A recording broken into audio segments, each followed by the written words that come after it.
সব প্রস্তুত, সব রেডি করে রাখছেন। আল্লাহ আমাদেরকে দিন বুঝা তৌফিক দান করেন। তাহলে ওই জাহান্নামে জ্বলার জন্য কেউ কি প্রস্তুত আছি?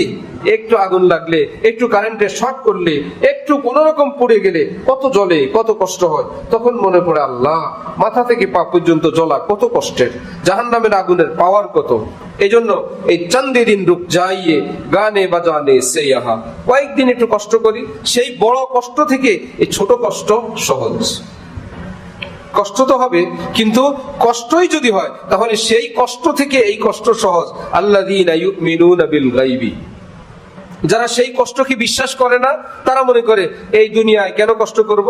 যারা ঈমানওয়ালা তারা জানে ওফো কষ্ট তো সামনেরটা বড়, এই জন্য ওই কষ্ট থেকে রক্ষা পাওয়ার জন্য দুনিয়ার কষ্ট তারা বরণ করে। না ভাই হারাম খাবো না, একটু কষ্ট করি, না ভাই হারাম পথে যাব না, একটু কষ্ট করি। এই কষ্টকে তারা বরণ করে, কারণ সামনের কষ্টের উপর বিশ্বাস আছে।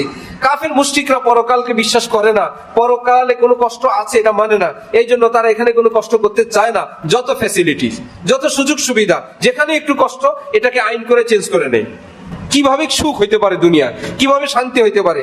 রাসূল সাল্লাল্লাহু আলাইহি ওয়াসাল্লাম বলেন, শুনো, হুফফাতিল জান্নাতু বিল মাকারিহ ওয়া হুফফাতিন নারু বিশ শাহাওয়াত। যারা সুখী সুখী দিন কাটায়, কষ্ট আর ফ্যাসিলিটি সব কেবল ফ্যাসিলিটি চায়, কষ্ট মানতে চায় না, সব ফ্যাসিলিটি পার করে যাওয়ার পর জাহান্নাম,